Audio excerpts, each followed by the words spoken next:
અમરેલી લેટરકાંડનો મામલો સુરત પહોંચ્યો, કોંગ્રેસ નેતાઓએ કર્યો વિરોધ, પોલીસે કરી ઠીંગાટોળી। હલ્લાબોલ, નારેબાજી, આક્રોશ અને પોલીસ સાથે ઝપાઝપી, ચકમક, ટીંગાટોળીથી સુરતની સવાર કડકડતી ઠંડીમાં ગરમાઈ ગઈ। અમરેલીથી શરૂ થયેલો લેટરકાંડનો મામલો સુરત સુધી પહોંચી ગયો। પાટીદાર દીકરીને ન્યાય મળે તેવી માંગ સાથે કોંગ્રેસના નેતાઓએ સુરતમાં વિરોધ પ્રદર્શન કર્યું। સુરતમાં પરેશ ધાનાણી, પ્રતાપ દુધાત, વીરજી ઠુમ્મર સહિતના નેતાઓએ વરાછા ખાતે મિની બજારના માનગઢ ચોક ખાતે ધરણા માટે એકત્ર થયા। કોંગ્રેસના નેતાઓએ ધરણા કરતા પહેલા સરદાર વલ્લભભાઈ પટેલની પ્રતિમાને હારતોરા કર્યા। ફુલહાર કરીને ધરણા કરવાના શરૂ કરે એ પહેલા જ પોલીસે તેમની અટકાયત કરી લીધી। ધરણા કરે તે પહેલા જ પોલીસે તમામની અટકાયત કરી। વગર મંજૂરીએ ધરણા કરવા આવતા પોલીસે પરેશ ધાનાણી, પ્રતાપ દુધાત સહિત 100 થી 150 કોંગી આગેવાનોની ટીંગાટોળી કરી અટકાયત કરી લીધી। સવારે 10 વાગે પરેશ ધાનાણી, પ્રતાપ દુધાત સહિતના કોંગ્રેસના નેતાઓની અટકાયત કરાતા પોલીસ અને કાર્યકર્તાઓ વચ્ચે ચકમક થઈ। 100 થી વધુ કાર્યકર્તાઓની અટકાયત કરવામાં આવતા પોલીસની વાન ટૂંકી પડી હતી। કોંગ્રેસ નેતાઓને હજીરા પોલીસ સ્ટેશન લઈ જવાયા। મહત્વનું છે કે પાયલ ગોટીને ન્યાય મળે તે માટે પૂર્વ ધારાસભ્ય પરેશ ધાનાણી દ્વારા નારી સ્વાભિમાન આંદોલન શરૂ કરવામાં આવ્યું છે। ગોંડલ જામકંડોરણા રોડ પર મરચા ભરેલો ટ્રક સળગી ગયો। રાજકોટના ગોંડલ જામકંડોરણા રોડ પર મરચાની તીખાશથી તરખાટ મચી ગયો। રોડ પર લાલ ચટાક મરચાની તીખાશ ફેલાતા લોકોની આંખો બળવા લાગી, કેમ કે હડમતાળાથી મરચા ભરેલો પૂરપાટ જતો ટ્રક ગોંડલ નજીક પહોંચ્યો હતો। ત્યારે ગોંડલ જામકંડોરણા રોડ પર વીજ તારને ટ્રક અડી જતા ટ્રકમાં અચાનક આગ ભભૂકી ઉઠી। જોતજોતામાં આગે વિકરાળ સ્વરૂપ ધારણ કરી લેતા રોડ પર આખો ટ્રક બળીને ભસ્મ થઈ ગયો। ટ્રકમાં આગ લાગતા દોડધામ મચી ગઈ। દયા ગામ નજીક ટ્રકમાં આગ લાગતા વધુ પ્રસરતા સ્થાનિકો દોડી આવ્યા। પાણીનો મારો ચલાવીને આગને કાબૂમાં લેવાનો પ્રયાસ કર્યો હતો, પણ આગ કાબૂમાં આવે તે પહેલા જ આખો ટ્રક સ્વાહ થઈ ગયો। ટ્રક પલટી મારી રોડની નીચે પડી જતા રોડ મરચાની રેલમછેલ જોવા મળી હતી। મરચા ભરેલા ટ્રકમાં આગ લાગતા ખેડૂતોને લાખોનું નુકસાન થયું। મરચા બળીને ખાખ થયા। નવસારીમાં કચરાના ઢગલામાંથી આગના કારણે દોડધામ થઈ। નવસારીના તિઘરામાં નવી વસાહત પાસે વિકરાળ આગ લાગતા દોડધામ મચી ગઈ। વસાહતની બાજુમાં પડેલા કચરાના ઢગલામાં આગ લાગતા વસાહતમાં રહેતા ગરીબ લોકો ડરી ગયા।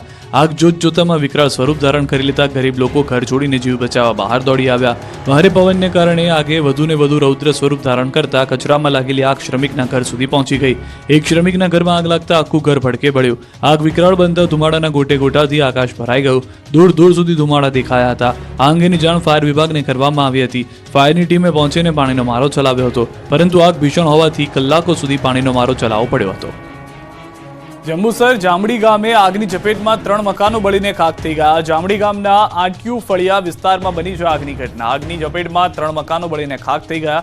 આગની જાણ ફાયર વિભાગને થતા ઓએનજીસીનું ફાયર ઘટના સ્થળે પહોંચી આગ પર કાબુ મેળવ્યો। આગ લાગવાનું કારણ હજુ જાણી શકાયું નથી।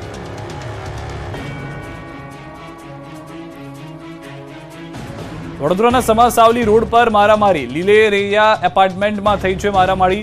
હાલમાં જાણકારી છે તે પ્રમાણે લીલે રિયા એપાર્ટમેન્ટમાં મારામારી વાહન પાર્ક કરવા બાબતે થઈ છે, જેમાં પિતા પુત્રએ સોસાયટીના કમિટી મેમ્બરને માર માર્યો છે। સોસાયટીના કમિટી મેમ્બર વિરલ મોહિતે પર પિતા પુત્રએ હુમલો કર્યો હોવાની જાણકારી છે।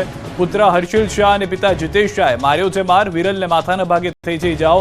સમગ્ર ઘટના સોસાયટીમાં લાગેલા સીસીટીવી કેમેરામાં કેદ થઈ। 2 મહિલાઓએ વચ્ચે પડી મામલો થાળે પાડ્યો હતો। વિરલ મોહિતે સમા પોલીસ સ્ટેશનમાં નોંધાવી છે ફરિયાદ। આણંદમાં એક વાહન ચાલકની પોલીસ કર્મીની હાજરીમાં દાદાગીરી। શહેરના ગામડીવડ 4 રસ્તા પાસે વાહન ચાલકો વચ્ચે થઈ હતી બબાલ। એક વાહન ચાલકે બાઇક ચાલકને પોલીસ કર્મીની હાજરીમાં માર માર્યો। અપશબ્દો સાથે મારામારી કરી રહેલા વાહન ચાલકનો વિડીયો વાયરલ થયો।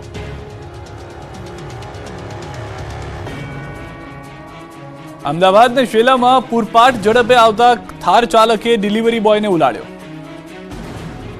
અમદાવાદમાં ફરી એકવાર રફતારના કહેર જોવા મળ્યો। અમદાવાદમાં હિટ એન્ડ રન અને અકસ્માતના કેસમાં સતત વધારો જોવા મળી રહ્યો છે, ત્યારે તાજેતરમાં વધુ એક ઘટના શેલામાં બની। અહીં એક પૂરપાટ ઝડપે થાર કાર ચાલકને અડફેટે આવી જતા એક ફૂડ ડિલિવરી બોયનું મોત નીપજ્યું।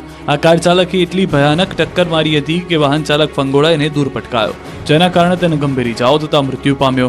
આ મૃતકની ઓળખ સફાન બ્યારાવાલા તરીકે થઈ રહી છે। આ ઘટનાની જાણ થતાં જ પીડિત યુવકના પરિવાર પર જાણે આપ તૂટી પડ્યું। તેમણે દાવો કર્યો હતો કે GJ01WS1791 નંબરની કારે અમારા પુત્રના વાહનને ટક્કર મારી। રવિવારે રાત્રે 11 થી 12 વાગ્યા વચ્ચે થયો અકસ્માત। આ મુદ્દે પોલીસે તપાસ શરૂ કરી। અમદાવાદમાં સ્ટંટબાજો બન્યા છે બેફામ। જોઈ લો અમદાવાદ પોલીસ આ દ્રશ્યો। નથી કોઈ ડર, નથી કોઈના જીવની ચિંતા, કાયદાની થઈ રહી છે એસી કી તૈસી। અમદાવાદમાં સ્ટંટબાજોએ જાણે પોલીસને સીધો પડકાર ફેંક્યો હોય તેમ સ્ટંટ કરી રહ્યા છે. રોડ પર કોઈ ડર વગર પોતાની માલિકીનો રોડ હોય તેમ સ્ટંટ કરી રહ્યા છે. દ્રશ્યોમાં જોઈ શકાય છે કે એક યુવાન એક્ટિવા પર સ્ટંટ કરી રહ્યો છે. સર્પાકાર રીતે એક્ટિવા ચલાવી રોડને બાનમાં લીધો. વિડીયો વાયરલ થતા પોલીસના નાઇટ પેટ્રોલિંગના દાવા પણ પોકળ સાબિત થયા. આ તરફ અમદાવાદના ચાંદખેડામાં જાહેર રોડ પર સ્ટંટનો વધુ એક વિડીયો વાયરલ થયો. ચાલુ સ્કૂટર પર 3 યુવક સ્ટંટ કરી રહ્યા છે. સ્કૂટર પર 3 સવારી સાથે એક સગીર લટકતો જોવા મળ્યો. રીલ બનાવવાના ચક્કરમાં જીવ જોખમમાં નાખતા યુવકનો વિડીયો વાયરલ થયો. વિડીયો સોશિયલ મીડિયામાં વાયરલ થતા પોલીસે તપાસ હાથ ધરી. રાજકોટમાં દિવાલ ધરાશાયી થતા સ્થાનિકોને ઈજા. કડડભૂસ થઈ ધરાશાયી થઈ દિવાલ અને વાહનોનો નીકળી ગયો કચ્ચરકાંડ. દ્રશ્યો છે રાજકોટના. મોરબી રોડ લાથી પ્લોટ વિસ્તારમાં એક મકાનની દિવાલ ધરાશાયી થતા અફરાતફરી મચી ગઈ.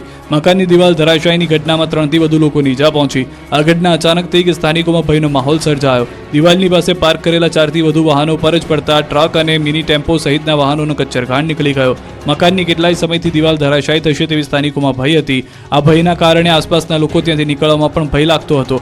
અચાનક આ દિવાલ ધરાશાયી થતા ધૂળની ડમરી ઉડી. સમગ્ર ઘટનાને પગલે ઈજાગ્રસ્તોને હોસ્પિટલ ખસેડવામાં આવ્યા. આવતીકાલે પતંગ ચગાવવા ઠુમકા નહીં મારવા પડે. પવનની ગતિ 15 થી 20 કિલોમીટરની રહેશે. આવતીકાલથી ઉત્તરાયણ અને વાસી ઉત્તરાયણના પર્વની સમગ્ર ગુજરાત રાજ્યમાં ધામધૂમથી ઉજવણી થશે. ત્યારે પતંગ રસિકો માટે આ વર્ષે ઉત્તરાયણ ખુશીના માહોલમાં પસાર થશે. પતંગ રસિકોને આ વખતે ઠુમકા નહીં મારવા પડે. આ વર્ષે ઉત્તરાયણના દિવસે ઉત્તર પૂર્વ દિશા તરફથી પવન હશે અને તેની ગતિ 15 થી 20 કિલોમીટર પ્રતિ કલાકની રહેશે. એટલે કે ઉત્તરાયણના દિવસે પતંગ રસિકોને મજા પડશે.